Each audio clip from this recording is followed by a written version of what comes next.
Hi guys, welcome SSC IQ YouTube channel. SSC IQ YouTube channel में आप सभी का स्वागत है। आज मैं SSC IQ टेस्ट 59 का सॉल्यूशन लेके आया हूँ। जैसा कि आप लोगों की रिक्वेस्ट थी कि इसका भी सॉल्यूशन दीजिए, तो मैंने इसके लिए वीडियो बनाई है। आप लोग वन बाई वन सारे क्वेश्चन के सॉल्यूशन देखिए, और जो लोग न्यू आए हों इस चैनल पे वो इस चैनल को सब्सक्राइब कर लें, बेल आइकन दबा दें, जिससे आपको सारे वीडियो की नोटिफिकेशन टाइमली मिलती रहे। तो क्वेश्चन नंबर 1 है, किसी संख्या का 32% उसी संख्या के 17% से 120 अधिक है, संख्या का मान क्या है? यही क्वेश्चन है। तो आइए करते हैं, स्टार्ट करते हैं। मान लीजिए संख्या, हमेशा मानना ही पड़ता है। मान लीजिए संख्या क्या है? x है। माना संख्या x है। अब क्वेश्चन में जैसे जैसे दिया है वैसे वैसे लिख दीजिए। किसी संख्या का 32%, मतलब x का 32%, ठीक है, क्या है? उसी संख्या के 17% से 120 अधिक है, मतलब बराबर में उसी संख्या, मतलब x के 17% और 120 अधिक है, मतलब प्लस है, 120 लिख दिया मैंने।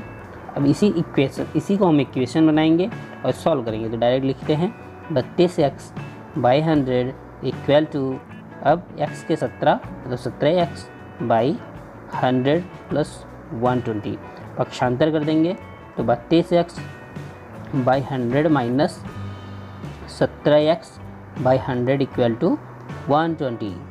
अब एलसीएम लेके 32 से 17 डायरेक्ट घटाएंगे तो 15x/100 इक्वल टू 120 आ जाएगा। ठीक है, 15 से अगर 120 में भाग देंगे तो 8 बढ़ जाएगा, और 8 का 100 में गुणा करा देंगे तो 800 आ जाएगा। ऐसे डायरेक्ट भी कर सकते हैं, बराबर सिंपल मेथड से भी कर सकते हैं, जैसे आपको उचित लगे वैसे कीजिए। ठीक है, 15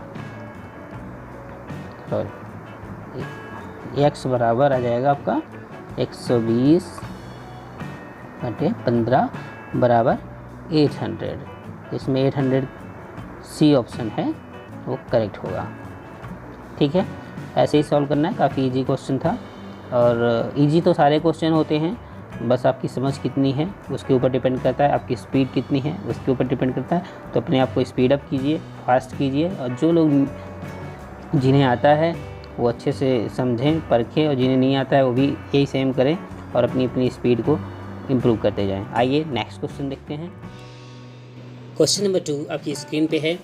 find the value of angle DCE। जो DCE कोड है उसकी वैल्यू बतानी है आपको। ठीक है, ये तो सर्किल है आपको दिख रहा है सर्किल। इस सर्किल में सेंटर पे O है, ठीक है, वो पॉइंट से B, A, D कई पॉइंट निकले हुए हैं, C। तो इस सर्किल में एक ही एंगल दिया है BOD की वैल्यू। ठीक है, तो गिवन क्या है? गिवन BOD एंगल, मैं एंगल लिख दे रहा हूँ, उसका जो सिंबल है वो शायद इसमें नहीं होगा, और इसलिए मेरे को वही लिखना पड़ेगा, इसमें नहीं है मोबाइल में, तो मैं एंगल डायरेक्ट लिखता हूँ, आपको समझ जाए। एंगल BOD बराबर दिया है 140 डिग्री, ये दिया हुआ है, बाकी कुछ नहीं दिया है। अब क्या करेंगे?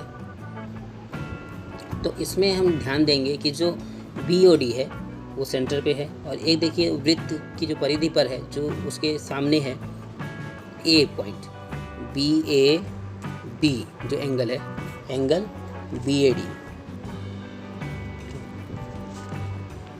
एंगल BAD मेरे को लिखना पड़ेगा, लगता है, एक मिनट। एंगल BAD ये लिख दिया। ये जो है वो 140 का आधा होगा। ठीक है, 140 का आधा होगा, ये याद रखना है आपको। जब भी सेंटर पे कोई एंगल है और उसी के अपोजिट साइड में, फ्रंट पे नहीं, अपोजिट साइड में कोई एंगल है, वो भी परिधि की सर्किल पे है, तो वो उसका आधा होता है। ठीक है, और जैसे BAD है, BAD जो है वो BOD का आधा होगा, BOD जो है BAD का दुगना होगा। तो ये आपको याद होना चाहिए, तभी ये क्वेश्चन सॉल्व होगा। तो 70 डिग्री BAD की वैल्यू निकल गई। ठीक है, अब देखिए यहाँ पे एक चतुर्भुज बन रहा है। ठीक है, चतुर्भुज बन रहा है BADC, चतुर्भुज BADC में देखिए जो आमने सामने के जो कोण हैं इसके अंदर वो 180 डिग्री के बराबर होंगे। तो उस लिहाज से BAD प्लस BCD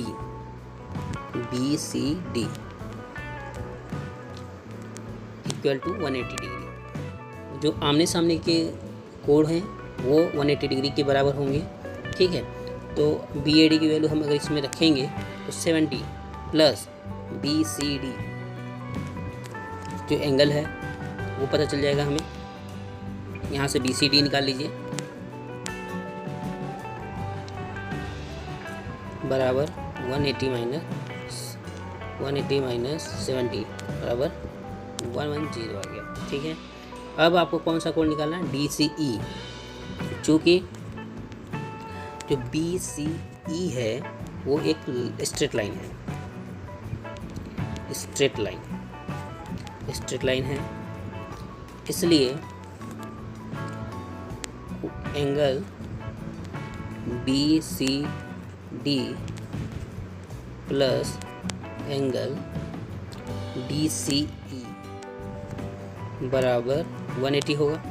क्योंकि कोई भी स्ट्रेट लाइन होती है, जो रेखी लाइन होती है, तो वहाँ पर जो एंगल बनता है 180 का बनता है। ठीक है, तो यहाँ पर बीच से एक लाइन ऊपर की तरफ गई है CD, जो दो डिवाइड करती है दो पार्ट में BCE को, तो यहाँ पर एंगल BCD और एंगल DCE बनता है।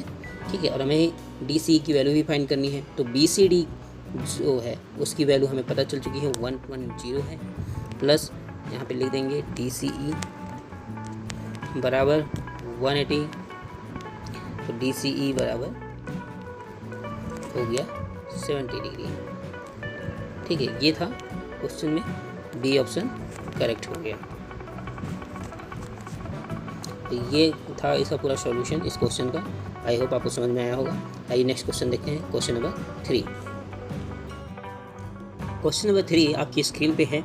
ए metallic quad measuring 12 cm into 9 cm into 2 cm is melted and cast into a cube. Find the length of each edge of the cube. 12 centimetre गुणे 9 centimetre गुणे 2 centimetre वाला एक घनाभ पिघल जाता है और घन में डाल दिया जाता है। घन के प्रत्येक किनारे की लंबाई ज्ञात कीजिए। यही पूछा गया है। एक घनाभ है जिसकी लंबाई 12 सेंटीमीटर, चौड़ाई 9 सेंटीमीटर, ऊंचाई 2 सेंटीमीटर इस तरह से है। तो इसका क्या है, इसे पिघलाया गया, मेल्ट कर दिया गया और घन के रूप में बना दिया गया। घन और घनाभ में आप डिफरेंट समझते ही होंगे। घन की सारी भुजाएं बराबर होती हैं, घनाभ में भुजाएं बराबर नहीं होती हैं। तो पहले घनाभ था, अब घन हो गया है। ठीक है, तो प्रत्येक लंबाई पूछ रहा है। तो पहली बात तो आपको घनाभ समझ में आना चाहिए। घनाभ जैसे मैंने बता दिया कि उसके जो भुजाएं होती हैं वो बराबर नहीं होती हैं, जितने भी पार्ट होंगे वो डिफरेंट होते हैं, और जो घन होता है उनमें सारा बराबर होता है। तो घन का मतलब है हमसे घन का आयतन। घन का आयतन क्या होता है वो आपको पता होना चाहिए। अगर मान लीजिए भुजा A है तो घन का आयतन A क्यूब होगा। ठीक है, तो अभी जो 12 और मान लीजिए घनाभ का भी आयतन आपको पता होना चाहिए। मैं वो लिख दे रहा हूँ पहले, फिर आगे बात करते हैं। घनाभ का आयतन, इसमें लंबाई L, चौड़ाई W, ऊंचाई H ले लीजिए। ये तीनों का गुणा करा के आयतन निकल जाता है।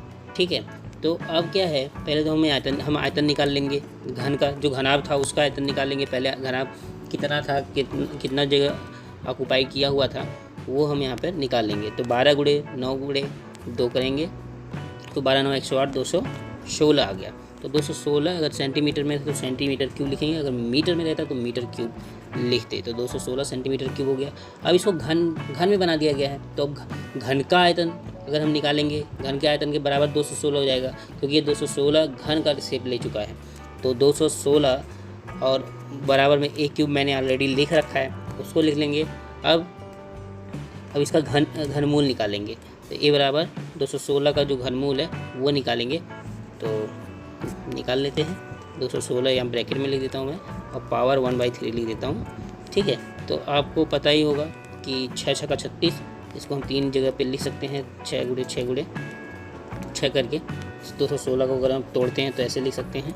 ठीक है, वो मैंने कर दिया है, और आपको 1/3 ये लिख दिया। अब यहाँ से 6 निकल जाएगा बाहर, तो जो ये 6 सेंटीमीटर है ये आंसर हो जाएगा बी ऑप्शन। बी ऑप्शन दिया हुआ है, ये करेक्ट हो जाएगा, बी ऑप्शन करेक्ट। ये क्वेश्चन 3 का एक्सप्लेनेशन था, काफ़ी इजी था। आगे बहुत सारे एग्ज़ाम में पूछे भी जाते हैं ऐसे तरह के क्वेश्चन, बच्चे ध्यान नहीं देते इजी समझ के, इसलिए हम अपने टेस्ट में भी इस तरह के क्वेश्चन रखवाते हैं। आइए नेक्स्ट क्वेश्चन देखते हैं, क्वेश्चन नंबर 4। क्वेश्चन नंबर 4 आपकी स्क्रीन पे है। The wheel of an engine of a train is 7 metres in circumference and makes 5 revolutions in 2 seconds. Find the speed of the train in kilometre per hour. Kilometre per hour में speed पूछ रखा है, तो पहले तो हम अच्छे से क्वेश्चन को पढ़ लेते हैं। हिंदी में ट्रेन के इंजन का पहिया परिधि में 7 मीटर है और 2 सेकंड में 5 चक्कर लगाता है। ट्रेन की गति बताइए किलोमीटर घंटे में, किलोमीटर पर घंटे में। ठीक है, इस स्पीड बतानी है आपको। माना स्पीड, मान लीजिए स्पीड को, स्पीड x है। ठीक है, हमेशा मानते ही रहते हैं हम, तो मान लिया। अब स्पीड या चाल जो भी है, चाल बराबर होता है दूरी बटे समय। ठीक है, speed equal to distance by time, दूरी बटे समय इक्वल टू d/t, शॉर्ट में d/t है। तो टाइम हमें पता है, यहाँ पर टाइम है कितना, 2 सेकंड का, 2 सेकंड टाइम हो गया। अब दूरी d की वैल्यू फाइंड करें, तो d बराबर कितना है, बताओ बताओ। d बराबर 7 मीटर, 7 मीटर नहीं होगा। d बराबर, जैसे मान लीजिए फॉर एग्जांपल आपके पास एक वायर का रिंग है, एक जैसे नहीं होता है वो हम जो घर में वायर यूज करते हैं वैसा रिंग है, एक रिंग है कॉइल टाइप का। ठीक है, वो हम गोले जैसा है, अगर उसको हम खोल दें तो वो देखिए फैल जाएगा। ठीक है, तो जो फैलने वाला पोर्शन है, जो लंबाई में फैल गया पोर्शन, वो पोर्शन क्या है, वो पोर्शन ही परिधि होता है, सर्कमफ्रेंस होता है। ठीक है, जब एक पहिए का रूप, जैसे यहाँ पे ट्रेन के पहिए की बात हो रही है, तो ट्रेन का पहिया जो जिस रूप में है उसका जो आउटर लाइन है, बाहर का जो बाउंड्री है वो उसका परिधि लाइन है। अगर हम उसको खोल दिए तो वायर की तरह, तो एक लंबाई में वो फैल जाएगा, तो वही उसकी डिस्टेंस होगी। तो यहाँ पर 7 मीटर दे रखा है, परिधि 7 मीटर, तो d बराबर हमारा परिधि हमें पूरा परिधि 2πr होगा, लेकिन इसमें क्या वो 5 चक्कर लगा रहा है। ठीक है, परिधि हम जानते हैं 2πr होता है, लेकिन वो 5 चक्कर लगा रहा है। ठीक, वो भी हम काउंट करेंगे क्योंकि भाई वो 5 बार चक्कर लगा रहा है, तो 5 गुना हो जाएगा ये, तो गुणे में n लिख देंगे, नंबर ऑफ साइकिल वो लिख देंगे, n इसलिए लिख दिया शॉर्ट में, इससे आप कंफ्यूज मत होना। ये हो गया। अब हम वैल्यू रखते चलते हैं, तो 2πr की वैल्यू तो दे रखी है 7 मीटर, ये रख दीजिए, और इसकी वैल्यू कितनी दे रखी है 5, तो ये हो गया 35 मीटर हो गया। अब हम यहाँ से स्पीड निकाल लेते हैं, x बराबर 35/2, ये आ गई। तो ये आया किस में, वो आपको देखना पड़ेगा, मीटर पर सेकंड में आया है। अब हम पूछा क्वेश्चन में है किलोमीटर पर आवर, तो किलोमीटर पर आवर बदल दीजिए। किलोमीटर पर आवर बदलने के लिए क्या करेंगे आप, 18/5 से गुणा करा देंगे। शॉर्ट में अगर करना चाहते हैं तो 18/5 से गुणा करा दीजिए। ठीक है, हाँ, और यहाँ पे 5 7 35, 7 से कट गया, 18 7 156, मैं डायरेक्ट एक लाइन लिख रहा हूँ, आप कन्फ्यूज मत होना। और 18 7 126, सॉरी 126 हो गया, और यहाँ पे लिख दीजिए 2 से डिवाइड करेंगे तो ये आ जाएगा 63। ठीक है, तो 63 आपका आंसर हो गया किलोमीटर पर आवर में, जो कि बी ऑप्शन है। तो बी ऑप्शन करेक्ट हो जाएगा, बी ऑप्शन ही करेक्ट।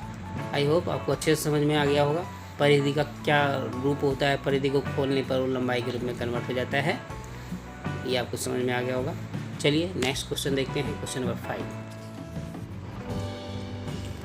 क्वेश्चन नंबर 5 आपके स्क्रीन पे है।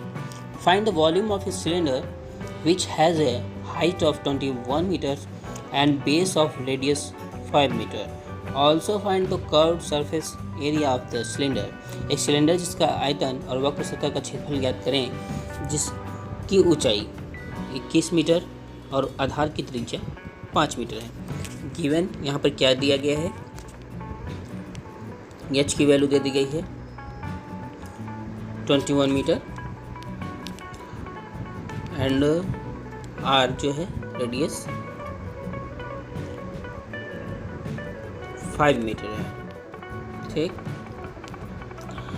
क्योंकि अब आयतन और वक्र सतह का क्षेत्रफल ज्ञात करना है, तो सिलेंडर का वॉल्यूम क्या होता है, सिलेंडर वॉल्यूम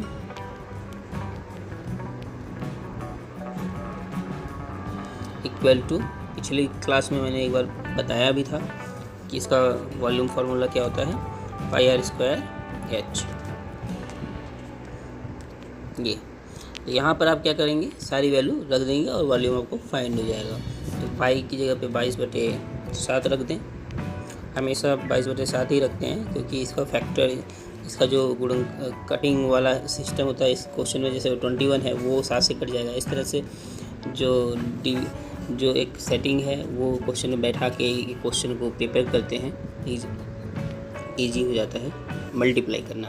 तो 22/7 और इंटू 21 लिखे और इंटू एच की जगह पर 21 और यहाँ पर आर की जगह पे, एक मिनट मैंने पहले 21 लिख दिया, 5 लिखता हूँ जिससे कंफ्यूजन ना हो, 21। ठीक है, अब यहाँ पे 22 गुणे और ये 7 से कट जाएगा 21, 3 आ जाएगा, तो 5 इंटू 3 लिख दिया मैंने। ठीक है, तो यहाँ पे 22/5 और यहाँ पर एक स्क्वायर भी होगा, तो यहाँ स्क्वायर में लिख देता हूँ, वो छूट जा रहा था, 5 का स्क्वायर रहेगा।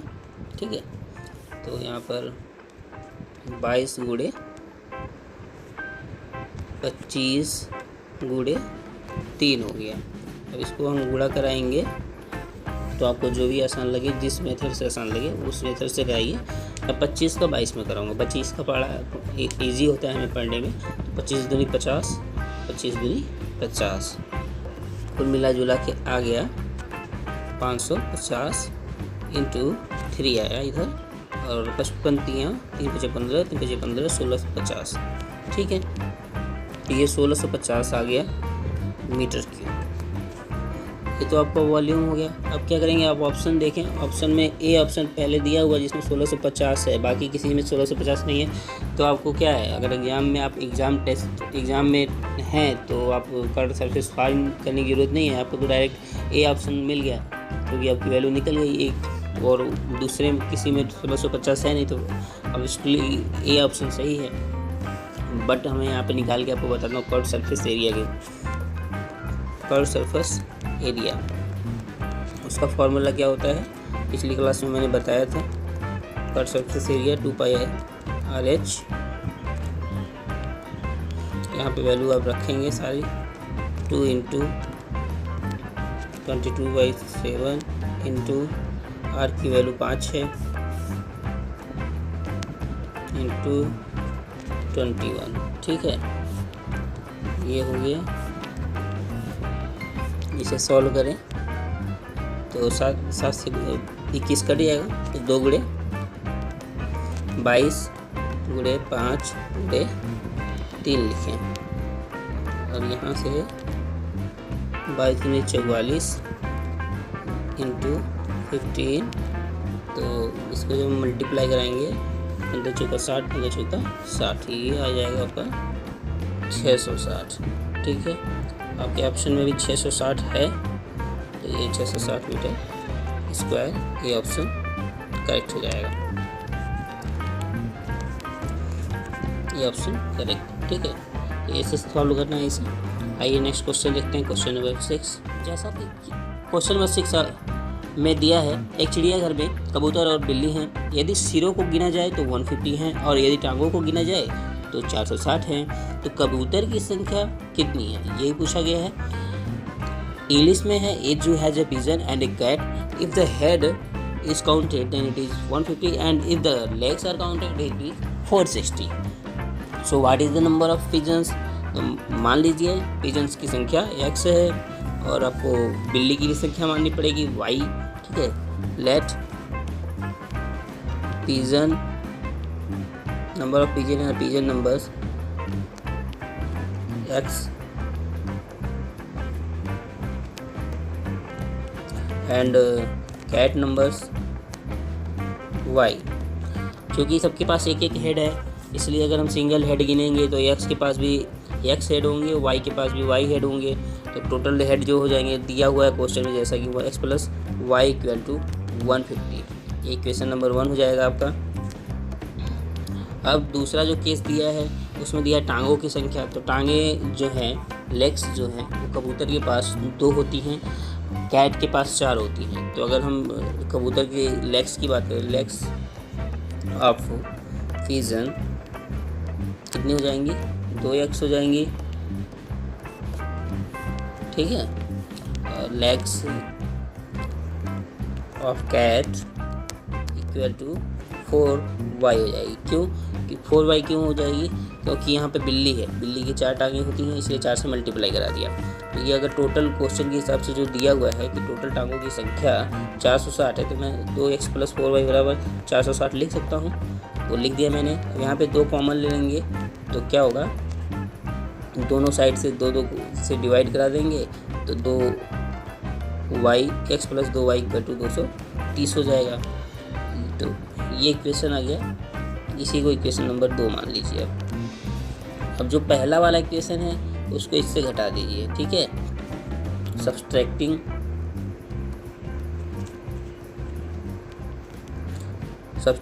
इक्वेशन 1 फ्रॉम इक्वेशन 2, ये लिख देंगे। फिर आप यहाँ पर लिखेंगे पूरा डिटेल में, x plus 2y equal to 230 and x plus y equal to 150। अब इसको हम क्या करेंगे, घटा देंगे। घटाएंगे तो x कैंसिल हो जाएगा और 2y में से y जाएगा तो y बचेगा, ठीक है। y बराबर 230 माइनस 150 करेंगे तो यहाँ पे 80 आ जाएगा। अब 80 तो आ गई, लेकिन 80 किसकी संख्या है, कैट की। तो कैट की संख्या तो पूछा नहीं है, तो हमें पिजन की संख्या निकालनी है ना। तो हम क्या करेंगे, इक्वेशन 1 में रख देंगे y की वैल्यू। तो x प्लस, अगर हम इस सिस्टमेटिक लिखें तो putting the value of y in equation 1 we gate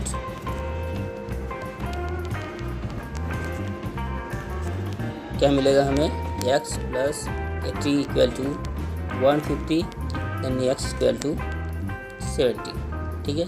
तो 70 है बी ऑप्शन इज करेक्ट। ये था सॉल्यूशन इसका। आई होप आपको समझ में आया होगा। आइए नेक्स्ट क्वेश्चन देखते हैं।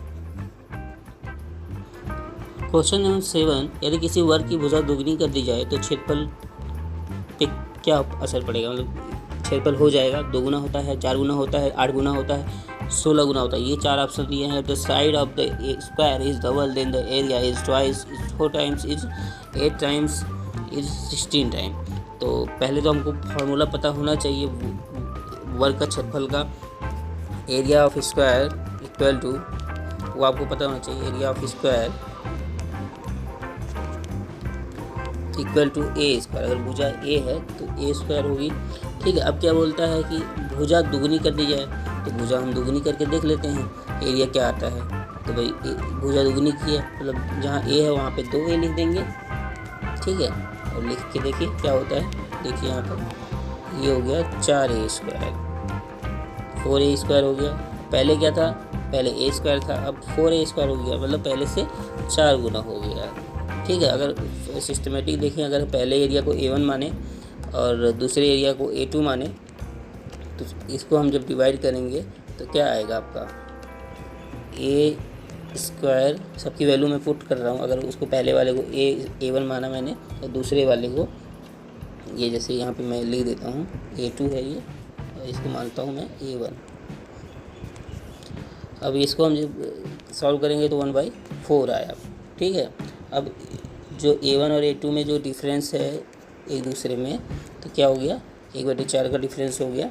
ठीक है, और फिर यहाँ से हम A2 की वैल्यू निकालेंगे तो क्या आएगा, 4A1 आएगा।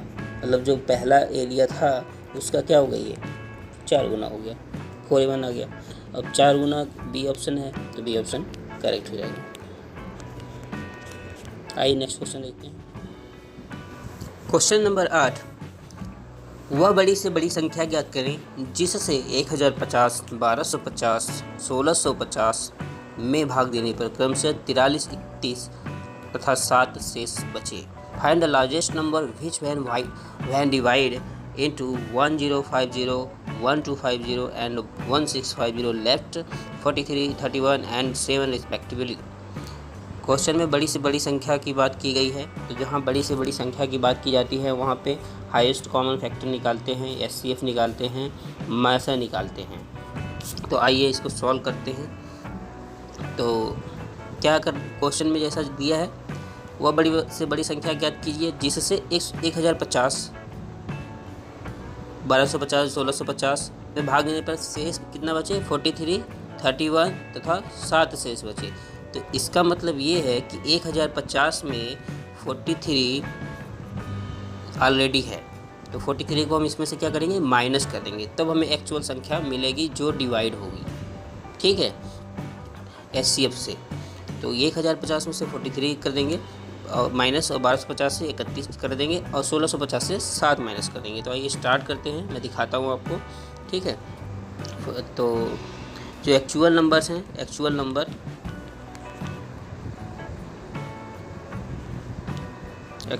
इक्वल टू, अब जैसे एक्चुअल नंबर कितना हो जाएगा, 1050 है तो 1050 माइनस जो 43 बोल रहा है शेष बचे, तो 43 को माइनस कर दीजिए, तो ये कितना आएगा, 1007। यहाँ पर 1250 है, इसमें से भी माइनस कर दीजिए, कितना, 31। अभी कितना बचेगा यहाँ, 1219। अब तीसरा है 1650, इसमें से 7 माइनस कर दीजिए, तो कितना बचेगा, 1643।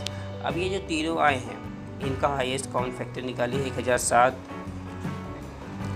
1219 एंड 1643। ठीक है, इसका एचसीएफ फाइंड करेंगे हम। तो 1007 का अगर हम गुणनखंड करते हैं तो यह आ जाएगा आपका 19 गुणे 53 आएगा। ठीक है, और 1219 का जब गुणनखंड करते हैं तो ये 23 गुणे 53 आएगा। अब 1643 का करते हैं गुणनखंड, तो ये आएगा आपका 31 इंटू 53।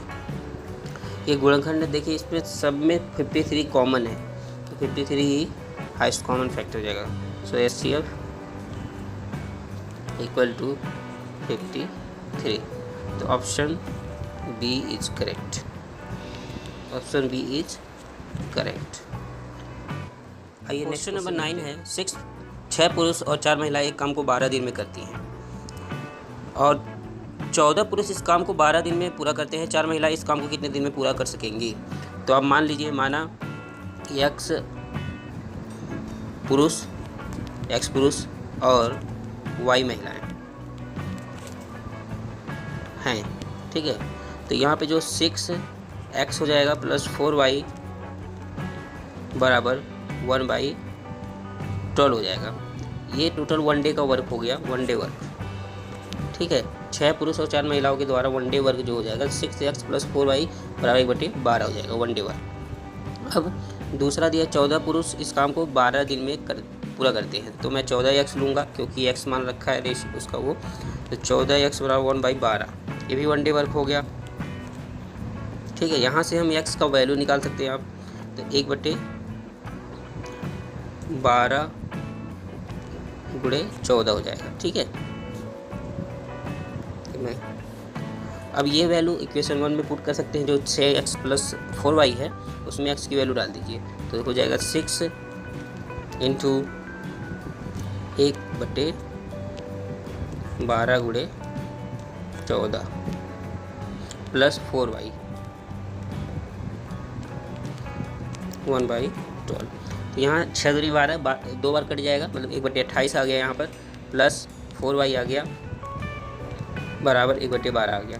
तो यहाँ से आप y की वैल्यू निकाल लेंगे, y बराबर हो जाएगा, तो इसको जब सॉल्व करेंगे तो ये आएगा आपका 28 - 12/28 × 12, और चूँकि हाँ ये आ जाएगा, और LCM ले लिया हमने, उसके बाद 4 से डिवाइड भी करेंगे, तो ये भी नीचे में लिख देता हूँ 4, ये 16 आ जाएगा, 16/28 × 12 × 4 आ गया, ठीक है, ये पूरा ब्रैकेट में।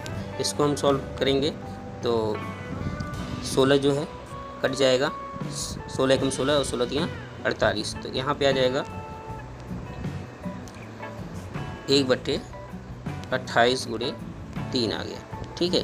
तो 1/28 × 3 आ गया, ये वैल्यू आगे इसको आगे सॉल्व करेंगे तो 1/84 आ जाएगा। अब क्या है, क्योंकि क्वेश्चन में दिया हुआ 4 महिलाएं काम करती हैं, ठीक है, 4 महिलाएं उस काम को कितने दिन में पूरा करेंगी, तो 1 डे वर्क तो निकल गया, 1 डे वर्क बाय वुमन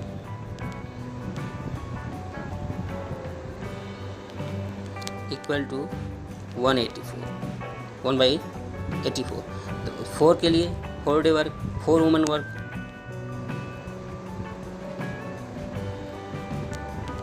तो 4 से डिवाइड कर देंगे, सॉरी 4 में डिवाइड कर देंगे, 84 मतलब मल्टीप्लाई हो जाएगा, 4 गुना हो जाएगा, तो ये आएगा 1/21 आ जाएगा। तो जब 4 वुमेन काम करेंगी तो उन्हें 21 डेज लगेगा, ठीक है, तो 21 डेज आंसर हो जाएगा, ठीक। आइए नेक्स्ट क्वेश्चन देखिए। क्वेश्चन नंबर 10 है, एक आयत के विकर्ण की लंबाई 8 सेंटीमीटर है, इस आयत की एक भुजा तथा विकर्ण के बीच का कोण 30 डिग्री है, इस आयत का क्षेत्रफल कितना होगा। तो पहली बात तो रेक्टेंगल का जो एरिया होता है, रेक्टेंगुलर एरिया इक्वल टू लंबाई गुणे चौड़ाई, आयत का क्षेत्रफल बराबर लंबाई गुणे चौड़ाई, तो लेंथ इंटू विड्थ लंबाई गुणे चौड़ाई होगी। अब चूँकि लंबाई और चौड़ाई हमें पता नहीं है, हमें पता करनी पड़ेगी, तो जैसा कि फिगर में दिया है मैंने यहाँ पर बना के आपको, वो फिगर देखिए, उसमें क्वेश्चन के हिसाब से विकर्ण की लंबाई 8 सेंटीमीटर है, तो यहाँ पे BD की लंबाई क्या है 8 सेंटीमीटर है, और एंगल जो है BDC एंगल 30 डिग्री है। अब मैं यहाँ से हम क्या करेंगे, फाइंड करेंगे, क्योंकि आयत है तो यहाँ ये समकोण त्रिभुज बन रहा है, तो जो त्रिभुज ट्रायंगल है, ट्रायंगल BDC की बात करें, BDC इसमें क्या है, BD बराबर दिया है, BD जो डायगोनल है उसके बराबर दिया है 8 सेंटीमीटर, ठीक है।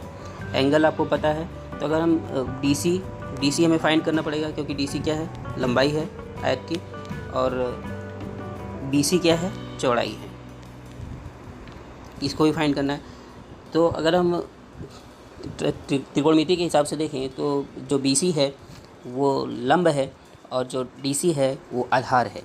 तो इसके लिए हम फॉर्मूला अप्लाई करेंगे, एक बार साइन लगाएंगे, एक बार कॉस लगाएंगे, तो साइन 30 लगाएंगे, तो साइन 30 बराबर लंब बटे कर्ण होता है, तो लंब यहाँ पर क्या है, BC है, तो लिख देंगे BC बटे कर्ण का मतलब 8 है, 8 सेंटीमीटर दिया है ना डायगोनल, वो कर्ण का काम करेगा, तो 8 लिख दिया। और इसकी वैल्यू जो होती है साइन 30 की वैल्यू 1/2 होती है, वो मैंने रख देता हूँ यहाँ पर 8। BC बराबर यहाँ पर निकल के आ गया आपका 4 सेंटीमीटर आ गया। सेम ऐसे ही कॉस ले लीजिए, कॉस 30 ले लीजिए, तो क्या कर्ण की बात होती है, तो tan में तो कर्ण आता नहीं है, साइन और कॉस में ही कर्ण आएगा, तो कर्ण की आधार से हम निकाल सकते हैं, और वैसे भी हमें BC मिल गया तो भी निकाल सकते हैं, ठीक है। फिर cos 30 बराबर लिख सकते हैं लंब आधार बटे कर्ण, इसका फॉर्मूला आधार बटे कर्ण होता है, तो आधार BC है तो BC लिख देंगे, कर्ण क्या है 8 है वो लिख देंगे। अब इसकी वैल्यू जो cos 30 की वैल्यू है √3/2 होती है, ये आपको याद होना चाहिए, नहीं याद है तो फंस जाएंगे। DC/8। अब DC बराबर क्या हो जाएगा, ये आ जाएगा 4 करनी में 3। ये आप सॉल्व करके देखना, 4 करनी 3 आ जाएगा। ठीक है, अब एरिया हम निकाल लेंगे, दोनों को मल्टीप्लाई कर देंगे, क्योंकि लंबाई हमें मिल गई है BC इंटू DC। जैसे लंबाई गुणे चौड़ाई जैसे मैं बताया था, तो यहाँ पर BC क्या है, चौड़ाई है, और DC क्या है, लंबाई है। तो 4 × 4√3 लिख दूंगा मैं, तो ये बराबर आ जाएगा 16√3 सेंटीमीटर स्क्वायर। तो ये था क्वेश्चन का पूरा सॉल्यूशन। आई होप आपको समझ में आया होगा। वीडियो को पूरा देखने के लिए बहुत बहुत धन्यवाद। और जिन्होंने अगर वीडियो पूरा नहीं देखा है वो स्किप कर करके आए हैं, वो भी ज़रूर देखें, क्योंकि कुछ ना कुछ नई चीज़ें हमेशा सॉल्विंग में मिलती हैं आपको, जो आप मिस करते हैं। ठीक है, थैंक यू, धन्यवाद। आपका टाइम हमेशा शुभ हो, आप सक्सेस हो।